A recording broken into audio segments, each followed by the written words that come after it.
Welcome दोस्तों, स्वागत है आप सभी का इस चैनल की एक और नई वीडियो में। ये मिस्टर रिएक्शन है। इस पर भी कई सारे मुद्दों पर बात करते हैं, जैसे कि मिस्टर रिएक्शन वाला पर पिछले कुछ दिनों से काफ़ी कॉपीराइट क्लेम्स आ रहे हैं। और जिस तरीके से चैनल को दबाने की, रोकने की, स्लो डाउन करने की, रीच को ख़त्म करने की कोशिश की जा रही है, उसके लिए हमारी लीगल टीम लगी हुई है और हम इन कामों में अभी लगे हुए हैं। लेकिन उसी के साथ साथ जो मेन खबरें हैं वो आपके साथ शेयर करेंगे। और दूसरा चैनल है ये, तो इसको भी सब्सक्राइब करिए, ताकि अगर मिस्टर रिएक्शन वाला को कुछ हो जाए तो एटलीस्ट हम इस पर बात कर सकें। पहली अपडेट हिमाचल प्रदेश से है, जहां 2 दिन 3 दिन पहले यानी बकरीद के दिन जो खबर आई थी कि एक जावेद नाम के शख्स ने जो है व्हाट्सएप स्टेटस लगाया था कुर्बानी करते हुए।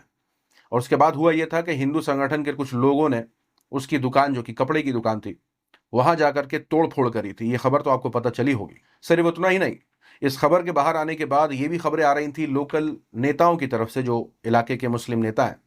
उन्होंने कहा था कि लगभग 16 बिजनेसमैन जो हैं, यानी मुसलमान बिजनेसमैन, इलाके को छोड़ करके जा चुके हैं। यानी इस तरीके का डर का माहौल वहां फैल गया था। और यह आरोप था कि जावेद ने गाय को काटा। मीडिया में भी इसको लेकर के काफी बवाल मचा था। जिन्होंने ऐसी खबरें चलाई और पूरा बवाल क्रिएट किया, ऐसी ऐसी अपडेट्स शेयर करी, बताते हुए कि कैसे गाय को काटने के मामले में हिंदुओं ने प्रोटेस्ट किया और उसके बाद बवाल हुआ, दुकान पर तोड़ फोड़ करी, सपोर्ट किया ऐसी हरकतों का। तो बहरहाल ये सब कुछ चला। लेकिन अभी जो रीसेंट अपडेट है उससे होश उड़ जाने वाले। रिपोर्ट आ रही है कि जावेद की गिरफ्तारी हो गई है। और दूसरी अपडेट आ रही है कि पुलिस ने जांच में पाया कि जावेद ने जो स्टेटस लगाया था वो गाय को काटने वाला नहीं था। यानी गाय नहीं काट रहा था वो। यानी जो पूरा बवाल मचा इस बात पर कि गौ माता को काटा जा रहा था, वो गाय नहीं थी। तुम्हें शर्म है? कुछ शर्म आया है? सवाल ये हो रहा है कि उन लोगों का क्या होगा, यानी वो लोग जो ऑनलाइन भड़का रहे थे, ऐसी रिपोर्टिंग कर रहे थे, हिंदू संगठनों का साथ दे रहे थे कि वो जो कुछ भी कर रहे हैं सही है। ऐसे लोगों पर क्या कार्रवाई होगी? तो लगातार ऐसे लोगों पर भी कार्रवाई की मांग हो रही है। अब बात करते हैं कि वाटर क्राइसिस को लेकर के किस तरीके की अपडेट्स आ रहे हैं। आपकी स्क्रीन पर ये वीडियो नोएडा की बताई जा रही है। बताया जा रहा है ये करोड़पति लोग बाल्टियां लेके खड़े हैं पानी के लिए। और जिस तरीके से अलग अलग हिस्सों से अपडेट्स आ रहे हैं, जहां दिल्ली से अपडेट आया कि वाटर क्राइसिस को लेकर के जनता ने प्रोटेस्ट किया। लेकिन ताज्जुब की बात यह है कि जो लोग प्रोटेस्ट कर रहे थे उनको वहां से हटाने के लिए वाटर कैनन का इस्तेमाल किया गया। जी हाँ, यानी वो मांग रहे थे कि पानी दो, और उनको हटाने के लिए पानी का इस्तेमाल किया। अरे सच्चा उसी को दे देते भाई, लोगों को दे देते जो वो मांग रहे हैं। कुछ भी।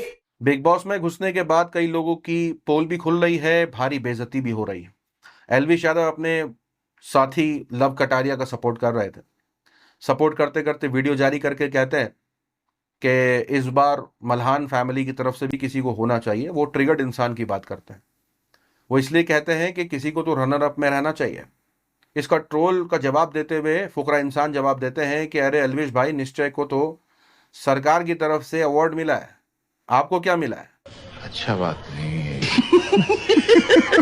जिन लोगों का पूरा कारोबार बैठ गया है, जी हाँ, दीपक चौरसिया का कारोबार बैठ गया है, रणवीर शौर्य, उनका कारोबार बैठा हुआ है। कुछ दिनों पहले तो वो खूब अनभक्तों को खुश करने के लिए, सरकार को खुश करने के लिए सारी बातें बोल रहे थे। लेकिन अभी उनकी रीच डाउन है, काम नहीं मिल रहा है।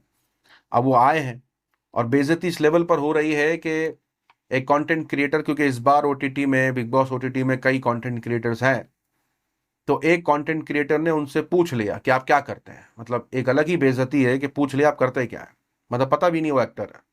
जिसका जवाब देते हुए वो बड़े आराम से कहते हैं कि मैं एक्टर हूं और मैंने फिल्मों में काम किया हुआ है। और उसके बाद कहते हैं कि आप यहाँ कैसे? जिसका जवाब देते हुए कहते हैं कि काम नहीं है, काम होता तो यहाँ क्यों होता। गजब बेइज्जती है। यानी ये साफ हो गया है कि किसी को इतना खुश करने के चक्कर में भी कोई इनके साथ नहीं खड़ा हो रहा। खुद ही भिड़ना पड़ रहा है, बिग बॉस जाना पड़ रहा है, ऐसे शो में जाना पड़ रहा है, ऐसी बातें अपने बारे में बोलनी पड़ रही हैं। यानी अपने आप में इंसल्टिंग तो है ही। सोशल मीडिया पर इसको लेकर के खूब मजाक भी उड़ाया जा रहा है। दूसरी तरफ बड़ा लोगों का एटीट्यूड ऐसा है कि बताओ क्या हाल हो गया है। सरकार के लिए बोल रहे थे, उनके समर्थकों के लिए खड़े थे, प्रोपेगेंडा में शामिल थे, लेकिन हाथ को कुछ ना आया। दीपक चौरसिया को भी ट्रोल किया जाता है, उनसे पूछा जाता है कि आप चल नहीं सकते, आप खुद उठ करके कोई काम नहीं कर सकते हैं, बाथरूम जाने के लिए भी आपको किसी की हेल्प की जरूरत है, तो आप बिग बॉस में करने क्या है? खत्म। एक बात तो साफ है कि बुराई का अंजाम कभी भी अच्छा नहीं होता है। जो लोग भी फर्जी खबर फैला रहे हैं, दंगा कराना चाह रहे हैं, लड़वाना चाह रहे हैं, इंसान को इंसान से लड़वा रहे हैं, कभी धर्म के नाम पर, कभी किसी चीज़ के नाम पर, कभी अंत अच्छा नहीं होता इनका। और इन सारे क्लिप्स को देख करके कई लोग सोशल मीडिया पर कर्मा कर्मा कह रहे हैं कि बिल्कुल कर्मा पे बहुत लोगों का यकीन है। दूसरा वीडियो पर रिएक्ट करेंगे, काफ़ी वायरल वीडियो है, सोशल मीडिया पर भी काफ़ी वायरल रही।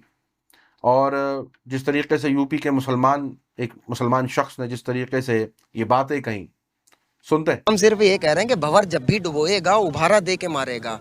सुनो ए मछलियों, मछलियां हम सब हैं। भंवर जब भी डुबोएगा उभारा दे के मारेगा। सुनो ए मछलियों, तुमको वो चारा दे के मारेगा। सुनो ए मछलियों, तुमको वो चारा दे के मारेगा। और गलतफहमी है ये तुमको कि अच्छे दिन भी आएंगे। जैसे वो कहते अच्छे दिन आएंगे, गलतफहमी है ये तुमको कि अच्छे दिन भी आएंगे। बड़ा चालाक दुश्मन है, सहारा दे के मारेगा। जो मंत्री कांग्रेस के अंदर थे वो पहले गलत थे, लेकिन अब वो बीजेपी में आ गए तो वो सही हो गए। क्यों हो गए? बस हम ये कहेंगे कि झूमते हैं सांप सारे जाने कैसी बीन है। झूमते हैं सांप सारे जाने कैसी बीन है। इनका ना ईमान है ना इनका कोई दीन है, और जिसको भी देखो वो धुल के ही निकलता है। भाजपा सरकार है या वॉशिंग मशीन है? हम कहीं और नहीं जाने वाले बहकर, हम यहीं दफन होंगे इसी सरजमीन में। जिंदा है तो सजदा करते हैं, मर जाएंगे तो दफन हो जाएंगे इसी में। लेकिन और कल बरोज़ा क़यामत भी इसी सरजमीन से उठाए जाएंगे इंशाअल्लाह।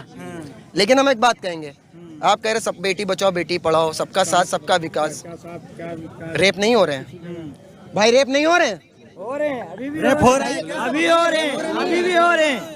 मैं ये नहीं बता रहा हूँ कि अरब कंट्री का कुछ भी देखे, नहीं, हम हिंदुस्तान में रहते हैं। हम सिर्फ ये कह रहे हैं कि हैवानियत का कोई तरफदार ना होगा, जालिम का यहाँ कोई मददगार ना होगा। अगर मेरी बात सच हो तो तालियां बजाइएगा।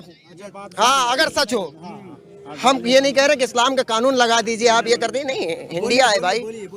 हैवानियत का कोई तरफदार ना होगा, जालिम का यहाँ कोई मददगार ना होगा, और इस्लाम का बस एक ही कानून लगा दो, भारत में कभी कोई बलात्कार ना होगा।